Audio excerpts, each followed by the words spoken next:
Right, this is a very old question, so I couldn't find a paper, English, medium paper. So bear with me.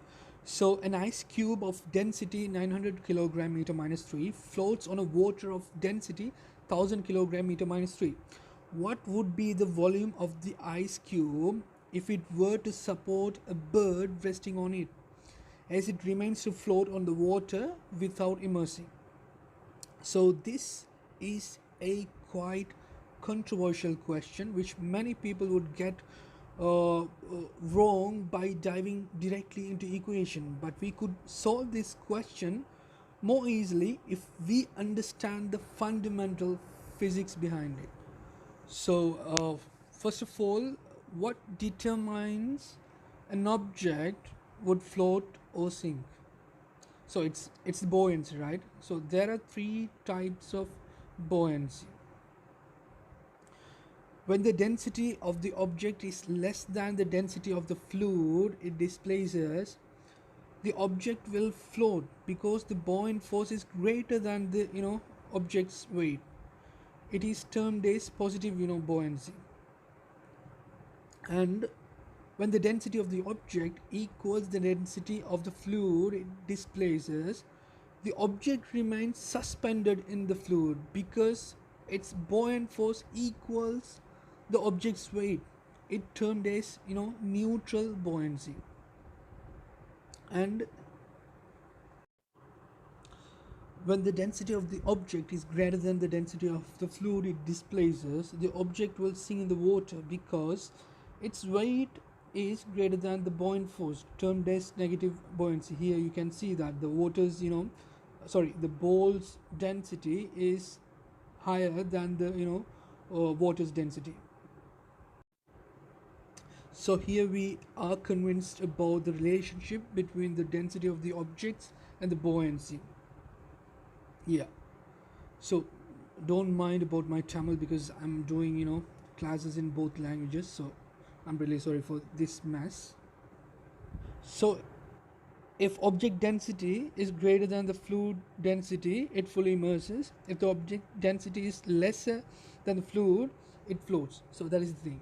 That's the concept you have to understand. This is very important thing. Now let's have a look at the data given in a question. So the density of the ice cube is what it was 900 kilogram meter minus 3, and the density of the water is 1000 kilogram meter minus 3. Yeah. So previously we had a quick glance at how floating, sinking, buoyancy and density complements each other. Now let's apply this to our question. Okay. So we got ice floating in the water. In order to make this floating ice cube submerge or sink under the water, its density has to, exceed the density of the water. For instance, water is 1000, so ice cube has to be at least 1001 kilogram meter minus 3 to sink. If it is 1000 as an equal to water's density, it is suspended but wouldn't sink. So in order to sink, its density has to be even a point more than 1000 kilogram meter minus 3. Now they have given water and ice. Don't break your head around equation, just think through the lens of this one concept.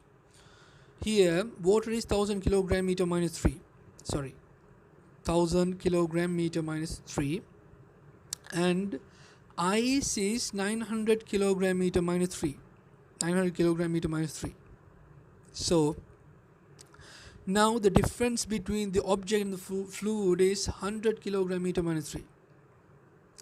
In other words, in order to keep the ice float, its density could increase up to further 100 kilogram meter minus 3, and beyond that threshold level the object would sink.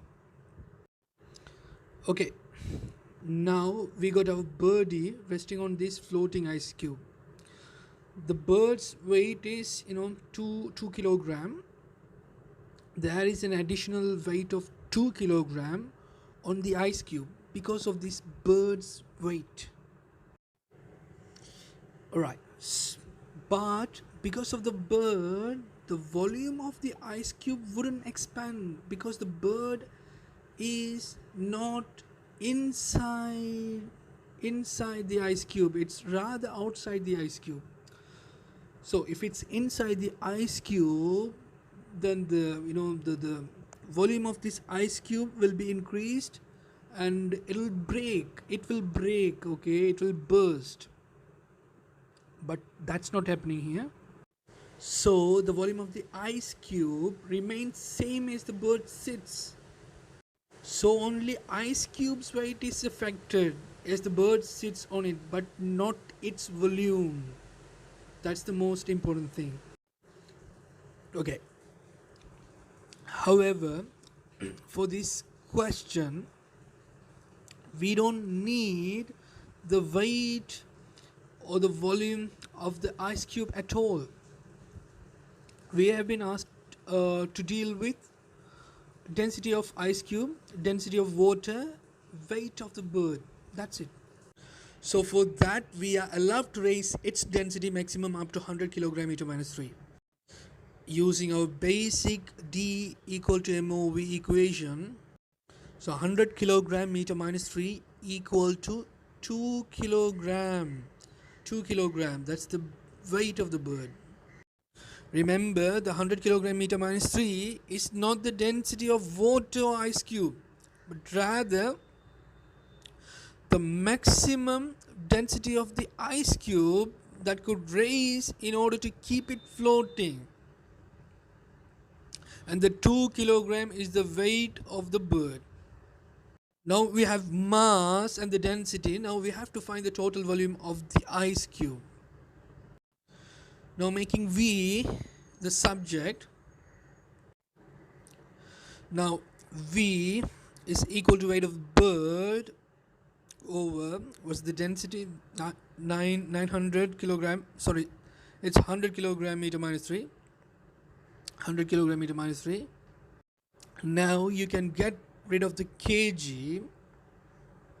That gives us 1 over 50 meter cube.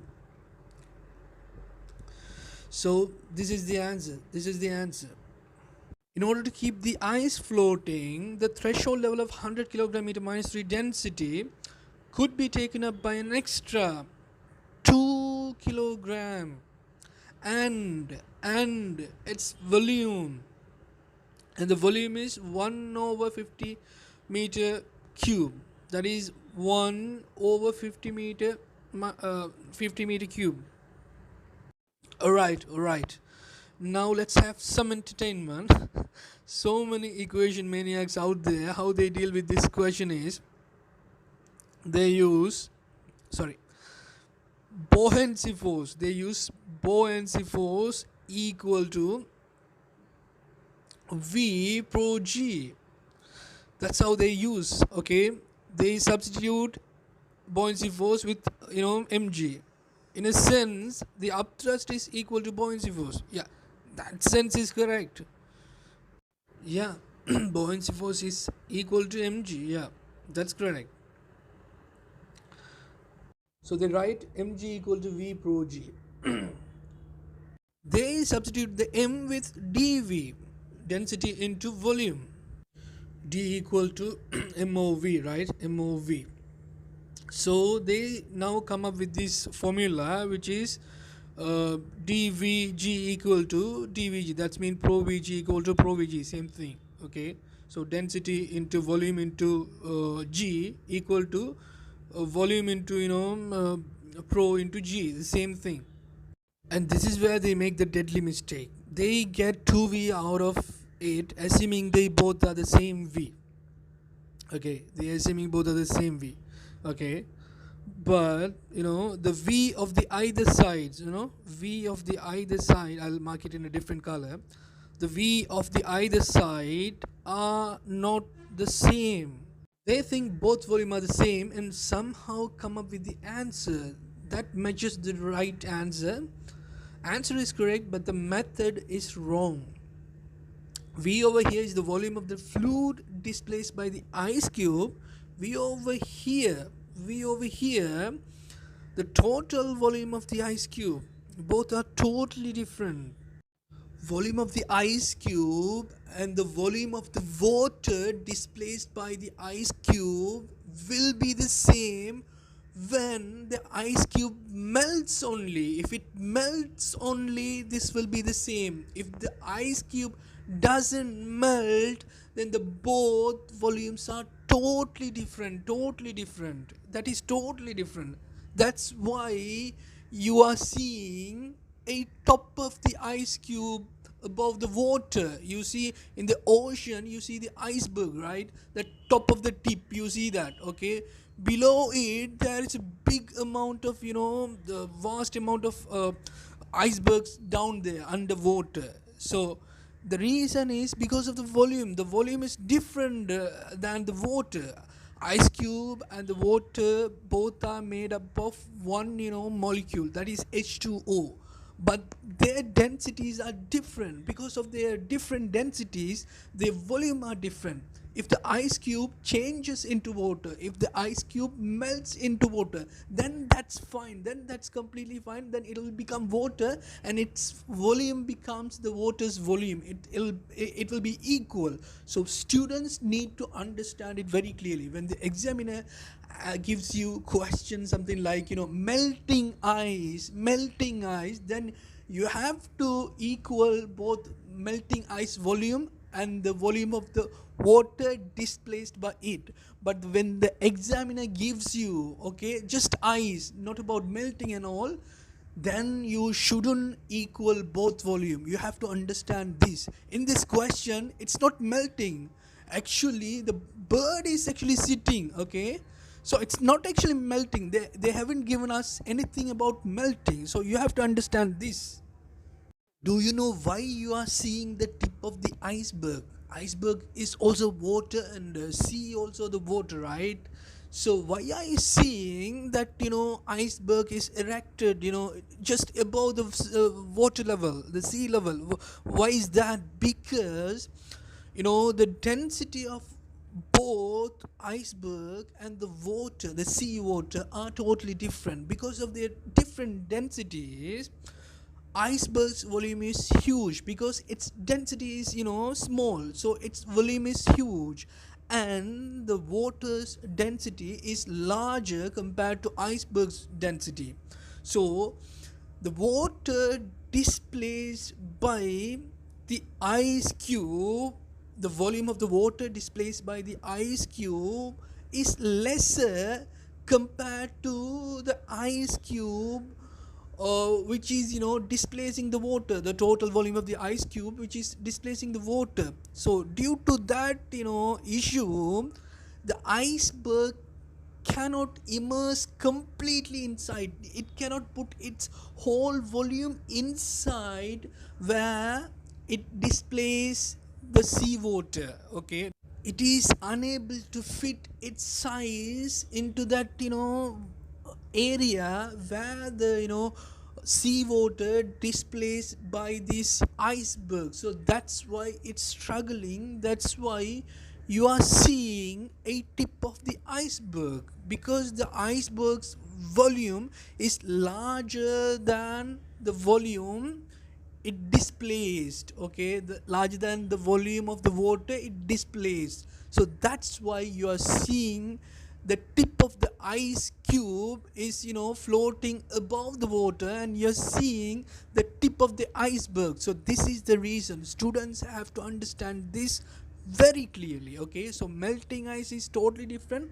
For melting ice, you can equal, you can match both, its volume and, the waters, the volume of the displaced waters, volume of the displaced water. But if the ice is not melting and both volumes are different, you have to understand this completely. Why this, melting ice, volume, the total volume, and the volume it displaced, the volume of the water displaced by the ice cube are same, because when the ice melts it becomes water. Obviously it becomes water.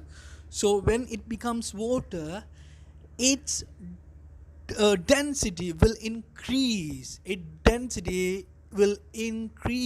So the volume will decrease.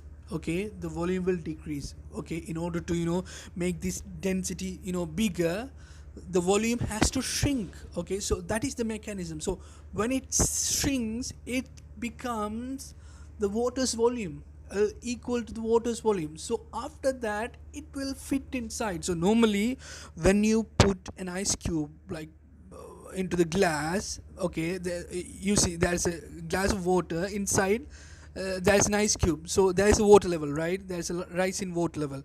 When this ice cube melts completely, then the water level will not rise. It will not rise because all the water, all those water which is, so all the water which is came from that melting ice can now fit into that place where the total ice displaced the water. Okay, okay, the volume of the water which has been created by that melted ice, that original ice, that ice is no more, that is completely melted. Okay, so the volume of that water which has been created by that ice is equal to the volume of the sea water that's got displaced by this original ice. Okay, that's got displaced by this originals ice, okay, are the same. But in our question we are not dealing with melting ice. Okay, this is the ice where it is actually exist in somewhere in Arctic or Antarctic region. So this Arctic or Antarctic regional bird is coming and sitting on it. Okay, so the thing is, because the weather, the climate and all is very chill and cold, this ice doesn't need to melt. Okay, so it's staying like that. So for this ice we cannot match its volume and the volume of the seawater or the water displaced by it. Okay, we cannot match that. Okay, but most of the students did that mistake. They matched the volume and they took 2v out of that equation. So that's where it got wrong. But the answer was correct, but the method was incorrect. There's a similar question in 1987 past paper. I think the question number is 31 or 34. I'm not sure about that. So if you check that question, if you read that question, if you try to do that question with this incorrect method, like if you take 2v out of it, okay, then you will not get the answer. Okay, if you do with my method, this is not my method, this is the actual method. So if you do with this actual method, then you will find the answer.